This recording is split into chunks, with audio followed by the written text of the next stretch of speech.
ladrão. Por que o ladrão? Esse termo aparece em João capítulo 10, versículo 10. O ladrão vem somente para matar, roubar e destruir. Eu, porém, vim para dar vida e vida em abundância. É um contraste entre o ladrão e Jesus. Por que eu resolvi falar sobre o ladrão? Vocês notaram que na quinta-feira passada, sem nenhuma explicação, eu não apareci aqui para falar com vocês. E a razão foi muito simples. Eu fui objeto de um golpe de ladrões. Eu estava em casa e de repente recebi uma mensagem de um amigo e fui enganado, acabei entrando nessa conversa e esses ladrões acabaram roubando todos os dados do meu celular. Isso foi na quinta-feira, às 4 da tarde, e eu à noite não tinha mais condições de falar com vocês, porque o meu celular estava completamente apagado, perdi os dados, eu fui recuperar só no dia seguinte, quando um técnico, oi Lloyd, está aí? Francisco Bueno, meu irmão. Vocês receberam uma mensagem dos ladrões pedindo Pix? Receberam? Porque todo mundo que tem um contato aqui comigo, de alguma forma foi... Um dia desses eu estava na rua aqui da estação, Francisco, aí o Nessaran falou para mim assim, ô Roberto, você ficou famoso, hein, na cidade, porque eu tenho muitos contatos e todo mundo recebeu uma mensagem pedindo Pix, como se eu estivesse precisando de dinheiro. Então foi muito interessante, uma experiência muito traumática. De repente você perde completamente o controle do seu celular e a pessoa entra e controla tudo, você já não é mais o dono, você não tem mais os dados, não tem seus contatos. Perdi o meu e-mail, que foi tudo recuperado no dia seguinte. Estou vendo a Nalva aqui também. Então veja, esse tema, né, de ladrão está na minha mente desde quinta-feira passada, porque eu até hoje ainda precisei explicar o que aconteceu. Que eu fui alvo de um hacker que clonou meu celular, pegou todos os dados e mandou mensagens para muita gente. Eu ainda recebo essas mensagens até hoje. Bom, então o tema ficou na minha mente, o ladrão. Falei, vou falar sobre o ladrão, a ação do ladrão na nossa vida. E o texto-chave que fala sobre ladrão no Novo Testamento é exatamente esse. João capítulo 10, versículo 10. O ladrão vem somente para matar, roubar e destruir. Eu, Jesus, porém, vim para dar vida e vida em abundância. É sobre isso que nós vamos falar nessa noite rapidamente. Vamos orar pedindo a bênção de Deus sobre a nossa meditação? Senhor Deus, muito obrigado por essa hora, por esse momento juntos, que com alegria pude retornar. Obrigado pelos que me ajudaram a recuperar todos os dados, o e-mail, todas as senhas. Obrigado, Senhor. Peço que aqueles que tenham sido lesados, porventura lesados por ação desses bandidos, desses ladrões, possam de alguma forma recuperar aquilo que perderam. Que o Senhor nos abençoe nessa hora, nos ajude, nos dirija, ilumine a nossa mente. Te pedimos no nome de Jesus, o nosso Senhor e Salvador. Amém. Queridos, então está aí o texto. Recebeu, né? Todo mundo. É que esse golpe já está manjado. Quem levou o maior susto foi eu, porque eu nunca tinha passado ainda por esse tipo de experiência. Mas, graças a Deus, recuperei tudo, então deu tudo certo. Olha a Marina que está aí, que bacana. Deus abençoe a todos vocês. Queridos, o texto de hoje é o ladrão. Claro, é um contraste entre o ladrão e Jesus, que é o bom pastor. O texto base é o texto de João, capítulo 10. Ele é uma sequência do capítulo 9. O capítulo 9 é o capítulo em que Jesus cura um cego de nascença e tem toda uma discussão, uns acreditando, outros não acreditando, outros decidindo até, a Juliana aí também, estou vendo, veja, decidindo perseguir aquela pessoa que tinha recuperado a visão, e ele chega aquele momento que ele fala assim, olha, se ele era pecador não sei, uma coisa eu sei, eu era cego e agora vejo. Então há uma grande discussão em torno daquela cura no capítulo 9 de João. Bom, quando Jesus passa para o capítulo 10, aí então tem uma análise daqueles que creram no que Jesus falou e fez e aqueles que não creram. Então o capítulo 10, quando fala do bom pastor, ele fala daqueles que ouvem a voz do bom pastor e aqueles que não ouvem a voz do bom pastor. Porque aquele homem cego, ele se orientou pela voz de Jesus Cristo. Jesus deu um comando para ele voltou a ver.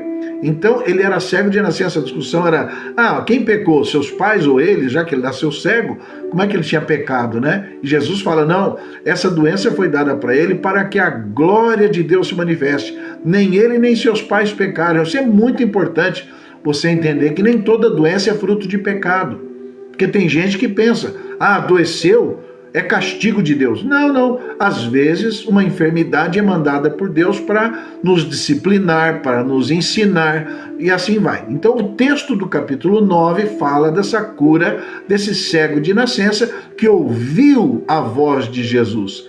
Se ele é pecador, eu não sei. Uma coisa eu sei, eu era cego e agora eu vejo. E ele tem um encontro com Jesus e o adora e tudo mais. E no capítulo 10, o bom pastor, ele vai dizer, olha, as ovelhas estão no aprisco. As ovelhas não ouvem a voz do ladrão. Elas ouvem a voz do bom pastor. Está aqui no capítulo 10, logo assim, versículo 3. As ovelhas ouvem a sua voz. Ele chama pelo nome as suas próprias ovelhas e as conduz para fora. Versículo 5. De modo algum seguirão o estranho, antes fugirão dele, porque não reconhecem a voz dos estranhos. E ele repete essa questão da voz várias vezes, né? Ele fala que ele vai conduzir as suas ovelhas, as chamadas pelo nome. E olha, no versículo 27, as minhas ovelhas ouvem a minha voz, eu as conheço e elas me seguem. Então aqueles que não ouvem a voz de Jesus não são ovelhas, simplesmente não seguem a Jesus.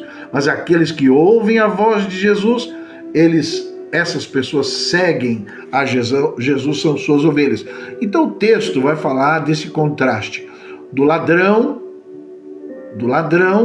e do bom pastor. O que o ladrão faz? Essa é a nossa palavra de hoje. Vejam, o ladrão rouba, mata e destrói. Como o ladrão foi parte esses últimos 5, 6, 7 dias da minha vida, né? Resolvi falar sobre isso, sobre a questão do ladrão na nossa vida. Valdecir, Deus abençoe, viu? Ferian, meu querido. Maria do Carmo, Deus te abençoe também. Estamos todos juntos, depois vocês divulguem o vídeo, viu? Para as pessoas ouvirem a palavra de Deus. O ladrão, ele tem um propósito. O ladrão quer roubar, quer matar e quer destruir. Ele não está falando aqui propriamente do diabo. Ele está falando daqueles homens religiosos que de alguma forma usavam as pessoas para destruí-las, para torná-las... Ele fala isso em Mateus capítulo 20, ele vai falar sobre esses fariseus hipócritas que percorriam o mundo para fazer um prosélito, um discípulo, tornando essa pessoa 2 vezes filha do inferno, porque eles distorciam a religião, a verdadeira fé. A verdadeira fé é centrada em Jesus Cristo, não é centrada na instituição. Não existe instituição nesse mundo com uma procuração de Jesus para representá-lo. Não existe. Nós nos esforçamos para ser fiéis ao Senhor Jesus, porque queremos ser fiéis ao bom pastor, queremos seguir o bom pastor. Boa noite, Wilson. Boa noite, Dani. Deus te abençoe, doutora. O Francisco também, Bueno também é advogado, e é lá de Palmeiras, a Dani lá de Vargem Grande. Deus abençoe a todos vocês, gente. Então o tema de hoje é o ladrão. Claro, em contraste com o bom pastor. O que o ladrão faz? O ladrão, em primeiro lugar, diz Jesus, o ladrão vem para roubar. Roubar o quê? Roubar aquilo que é precioso para mim, aquilo que é importante, aquilo que é necessário para mim. Ele vem roubar, tirar os meus valores, roubar de mim aquilo que não posso perder. Em primeiro lugar, ele vem roubar a palavra de Deus. Lá quando Jesus fala da parábola do semeador, ele diz que parte da semente cai na beira do caminho e as aves do céu vinham comer aquelas sementes. E Jesus mesmo fala que aquelas aves do céu representam espíritos malignos, demônios que tiram, roubam de nós a palavra. Então, uma das ações do inimigo na nossa vida é tirar de nós, roubar de nós a palavra, que é a base da nossa vida.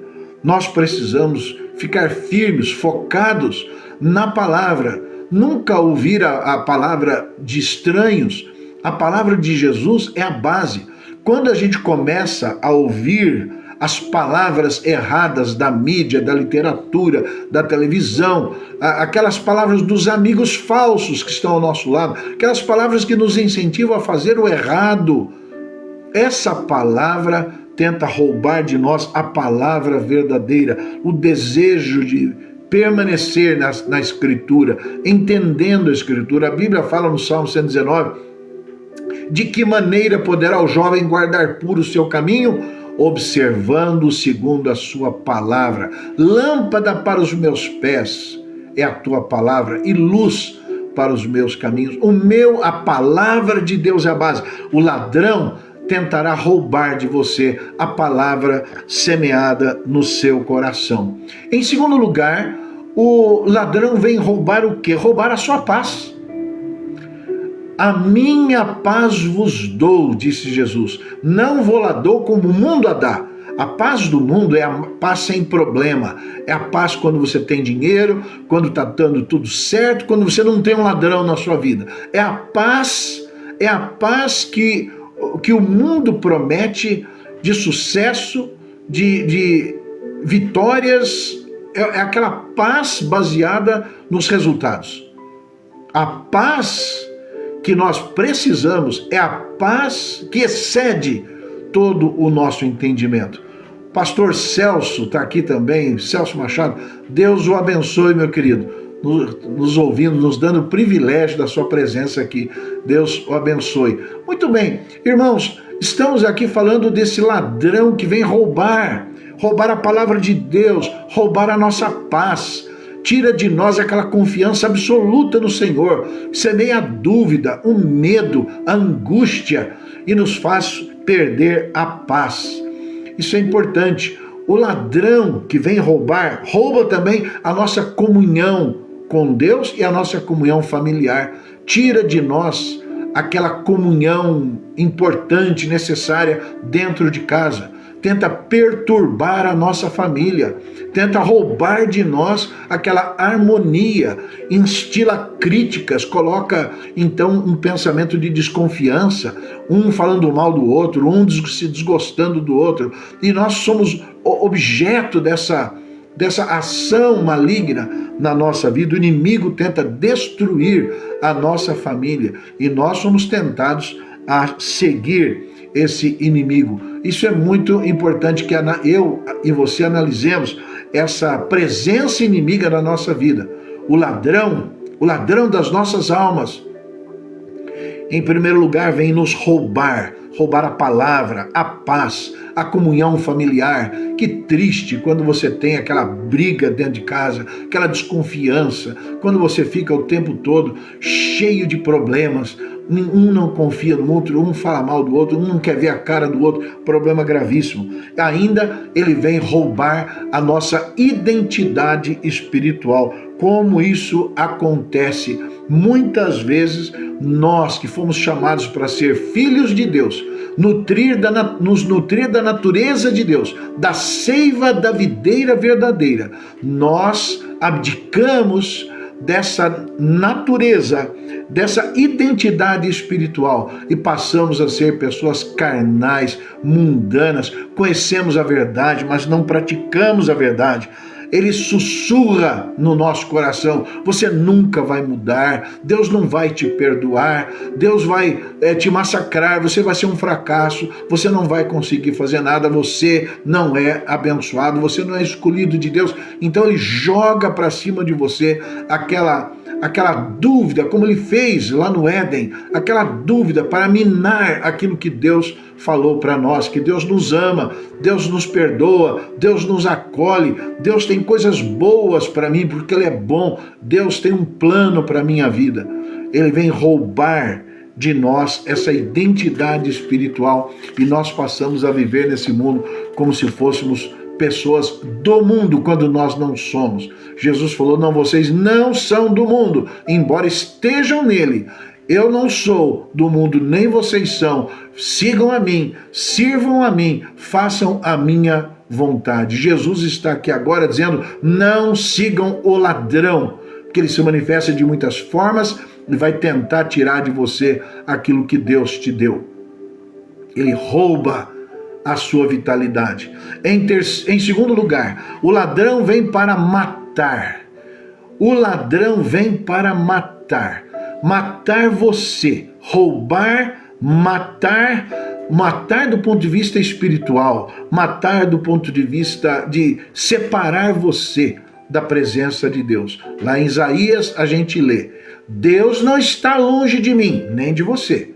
Deus não está longe, mas os nossos pecados fazem separação entre nós e Deus, de modo que aquilo que Deus fala eu não consigo ouvir, meu coração está fechado, meus ouvidos estão fechados, eu não consigo entender a palavra de Deus. O ladrão vem para roubar, vem para matar, nos separar de Deus, nos tirar da presença de Deus. O objetivo do inimigo é separar o homem de Deus. Então veja, esse inimigo deseja nos matar. Jesus Cristo falou assim: olha, se você não permanecer em mim, você vai secar e o Pai vai cortá-lo. Olha que interessante. Ou seja, se eu não estiver conectado à videira verdadeira, de onde a seiva verdadeira vai me nutrir, o galho seca. Você não conectado a Jesus Cristo, você seca, você perde a vida, perde a vitalidade. Então o que é que ele deseja fazer? Ele deseja, em segundo lugar, além de roubar de você várias coisas, ele deseja matar, em primeiro lugar, a sua fé. Ele deseja acabar com a sua fé. Foi o que ele fez com Eva. Foi assim que Deus falou: olha aqui, ó, estou comendo a maçã, estou comendo aqui a fruta, estou aqui mastigando esse fruto proibido.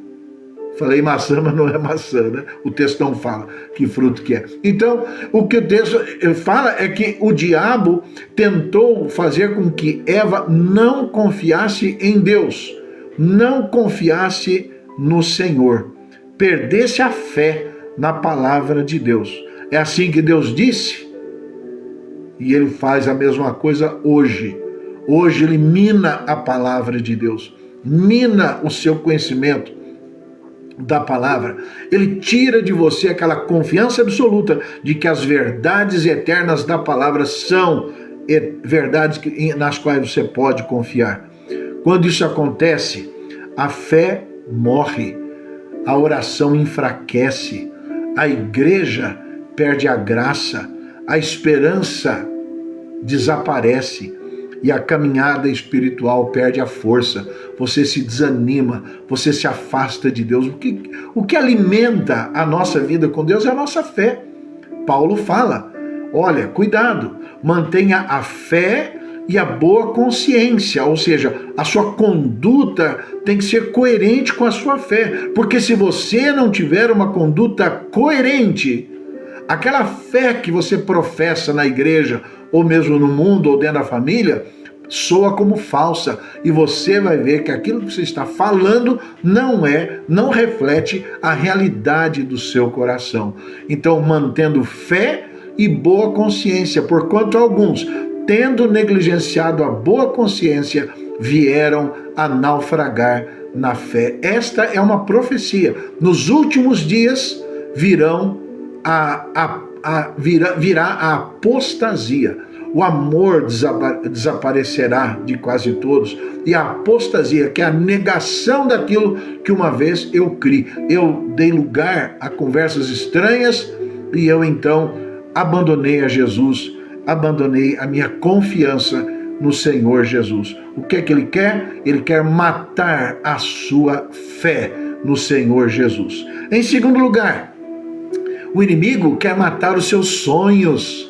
Que gostoso quando você tem projetos de vida, quando você sonha longe, você tem um alvo, uma missão, algo a ser realizado, algo a ser concretizado. Mas quando o inimigo vem na nossa vida, ele rouba e ele mata os nossos sonhos. Parece que Deus não tem mais plano para mim, Deus se esqueceu de mim. Eu não tenho mais nada que fazer, é melhor ficar aqui quieto. É isso que ele quer. O acusador faz isso. Ele quer neutralizar você com os seus ataques.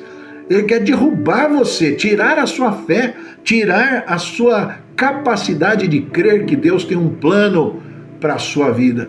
Doutora Doroteia está aqui, que beleza. Deus te abençoe. Mauro, Deus abençoe você também. Rosa, Deus te abençoe.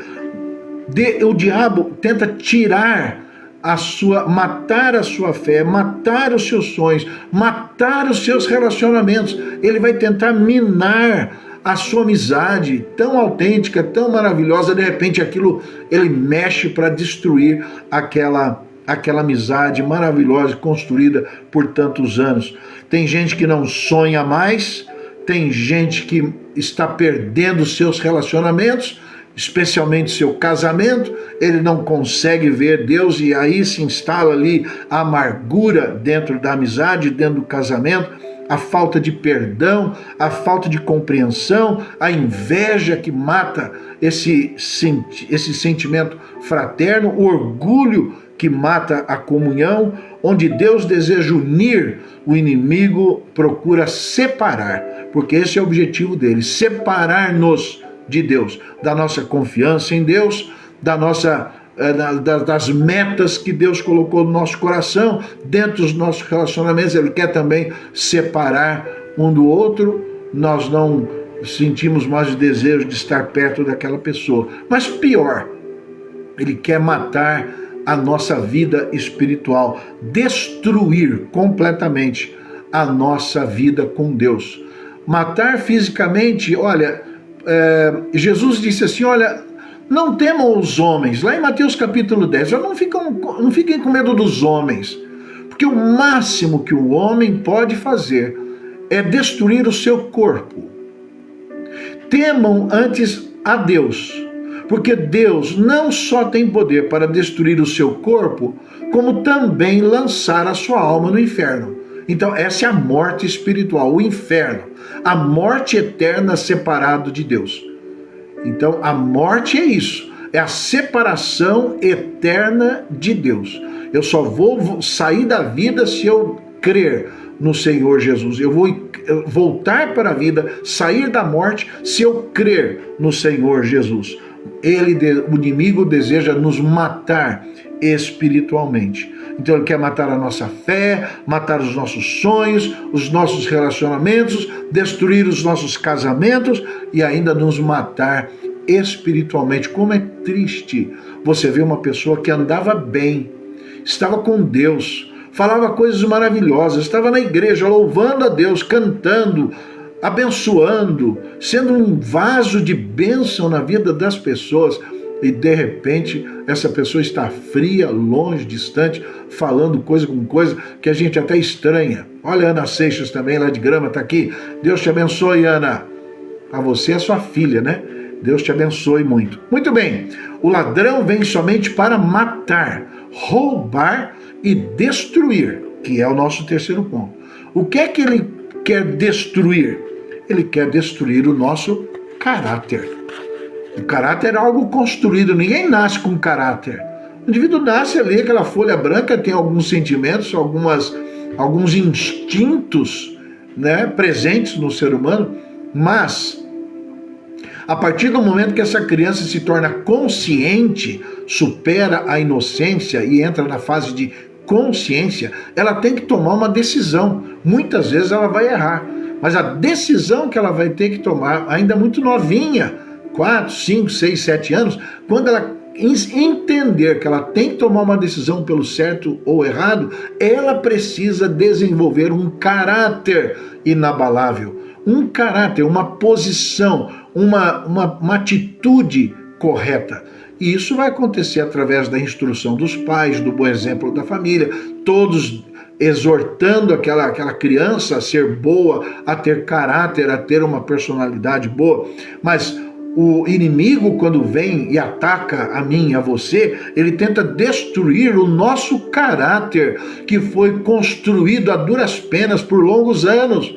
Quantas vezes nós conhecemos pessoas que por longos anos davam um bom testemunho, serviam de exemplo para a sociedade, mas de repente dá um fora tão grande, uma decepção, causa uma tristeza tão grande na vida dos outros, na vida dele mesmo, na vida da família, na vida da igreja, na vida da cidade. Aquilo é um escândalo. De repente aquela pessoa que parecia ser tão boa, de repente a gente vê que ela está envolvida com coisas ruins, péssimas, maus exemplos. É o caráter que vai sendo destruído.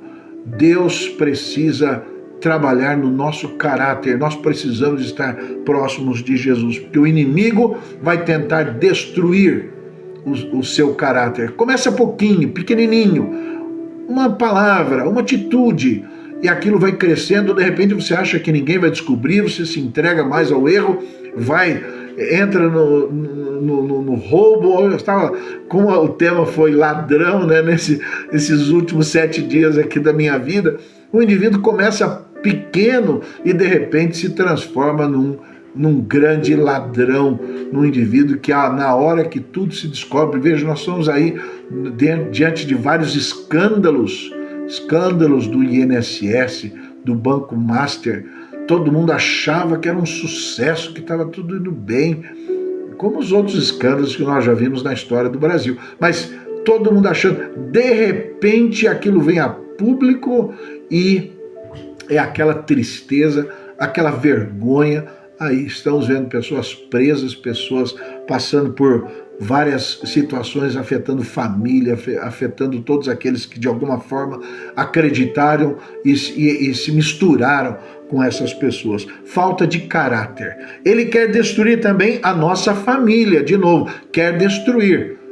A alegria do inimigo é ver a sua família desunida. Então nós temos que fazer de tudo para manter a nossa família unida. Às vezes, mesmo superando crises, superando erros, superando adultérios, mentiras, perdão, correção de rumo, Deus colocando a sua mão para fortalecer a nossa família. Somos todos falhos, irmãos, todos um dia já fizemos coisas erradas, mas Deus pode tocar na nossa vida e reconstruir casamentos, reconstruir a vida de um pai com um filho. Eu mesmo, na adolescência, eu tinha ódio do meu pai. Ele não merecia isso, eu já nem consigo explicar porquê. Eu tinha raiva, não conseguia chamá-lo de pai, não queria estar perto dele. Como adolescente, revoltado com a vida, não sei. O fato é que um dia, quando eu entreguei minha vida a Jesus, o que eu fiz? Primeira coisa, pedi perdão para o meu pai. Porque Jesus quer a restauração da família. Foi uma alegria, me encontro com ele vestido de branco naquele plantão da Santa Casa. A doutora Doroteia está aqui, sabe como é que é? Ele estava ali em casa, pertinho da Santa Casa, e eu me aproximo dele depois do almoço e falo: pai, eu quero pedir perdão para o senhor. Eu não tenho sido o filho que o senhor merece ter, mas agora nós somos irmãos em Cristo e eu quero pedir perdão para o senhor. Ele me abraça, fala: vem aqui, meu filho, papai também já errou muito, vamos continuar daqui para frente. E fomos grandes amigos. Eu, inclusive, no final da vida dele, Deus me deu o privilégio de estar ao lado dele, vê-lo morrer, cuidar dele nos 2 últimos anos da sua enfermidade. Ele teve um câncer na parótida que migrou para o cérebro. Eu cuidei dele, 4 cirurgias seguidas. Eu tive essa honra, esse privilégio, né, de participar disso. Por quê? Porque Deus faz isso. Ele restaura os relacionamentos quebrados. Ele cura as nossas famílias. O diabo quer destruir, mas Deus nos cura. Ele também destrói ministérios. Muitas vezes, pessoas que estão na liderança da igreja passam por situações irrecuperáveis, porque o indivíduo se entregou, a partir de coisas pequenas, se entregou ao erro e deixou o inimigo vencer. Deus sabe que existe um ladrão na nossa vida, que tenta roubar, matar e destruir a nossa vida. Mas Jesus Cristo está aqui, o bom pastor, falando com você através de mim, te chamando para estar ao lado dele. Por isso que o texto fala, o ladrão vem somente para roubar, matar e destruir. Jesus, porém, é uma frase adversativa, contrária àquilo que o ladrão faz. Eu, porém, vim para lhes dar vida e vida em abundância, vida plena, vida cheia da presença de Deus. Essas palavras mudam tudo. Nós temos esperança em Jesus Cristo. O ladrão rouba, mas Jesus restitui. O ladrão mata, mas Jesus dá vida. O ladrão vem para destruir, mas Jesus vem para restaurar. O inimigo deixa ruínas, feridas, tristezas. Cristo produz reconstrução. Onde o inimigo deixa feridas, Cristo traz cura. Onde o inimigo deixa morte, Cristo traz vida. Ame a Jesus. Ouça a voz de Jesus, o bom pastor. Vá atrás dele. Entregue seu caminho ao Senhor. Confia nele e o mais ele fará. Jesus não prometeu apenas uma existência, como se você estivesse apenas tolerando viver, esperando morrer. Não, ele veio para nos dar vida, vida plena, abundante. Não é que a nossa vida não vai ter tempestade, acabei de passar por uma, mas na tranquilidade que Deus está acima das nuvens, de que Deus está acima das tempestades, o sol brilha, o sol está na nossa vida, Jesus está no controle de tudo, eu preciso ficar tranquilo.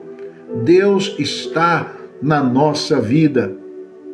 A esperança de Jesus vem no meio das provações. Ele nos dá direção, decisões seguras, coloca paz e nos enche de esperança com relação ao futuro.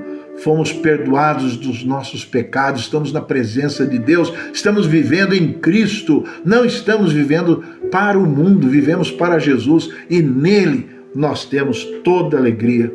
Não ouça a voz do ladrão, ouça a voz do bom pastor. Eu vim para que tenham vida e a tenham em abundância. Amém? Que o Senhor te abençoe. Se você está longe de Deus hoje, agora, toma uma decisão. Volte para Jesus nesse instante. Esteja ao lado dele. Ele é o seu pastor e ele vai cuidar de você. É o que diz a palavra em João capítulo 10, versículo 10. Vamos orar? Senhor nosso Deus, se alguém aqui que está me ouvindo se encontra longe de Deus, cheio de culpa, de remorso, de angústia, de desesperança, achando que o inimigo já tem a vitória na vida dele, que o Senhor toque esse coração e o traga de volta. Fale com a sua voz doce e poderosa para essa vida, trazendo-a para perto do Senhor Jesus. Muito obrigado, ó Pai, por esse momento juntos. Quero pedir uma bênção especial para o Medeiros, meu amigo Medeiros, com quem eu falei hoje, que mora lá em Palmeiras. Que Deus abençoe esse homem de Deus ali em Palmeiras. Que Deus cuide da vida dele. Peço por ele especificamente e por todos aqueles que estão nos ouvindo nessa hora, no nome de Jesus. Amém. E que a graça do Senhor Jesus, o amor de Deus, o nosso eterno Pai, e a comunhão do Espírito Santo esteja sobre nós e conosco permaneça agora e para todo sempre. Amém. Vamos encerrar cantando o Amém Tríplice. Cante comigo. Amém, amém, amém. Nalva, Sônia, Ana Seixas, que bênção. Deus abençoe todos vocês. Amém, Senhor. Queremos viver ao lado de Jesus, seguros na sua presença, na presença e direção do bom pastor da nossa vida. Vamos orar. Amém, amém, amém.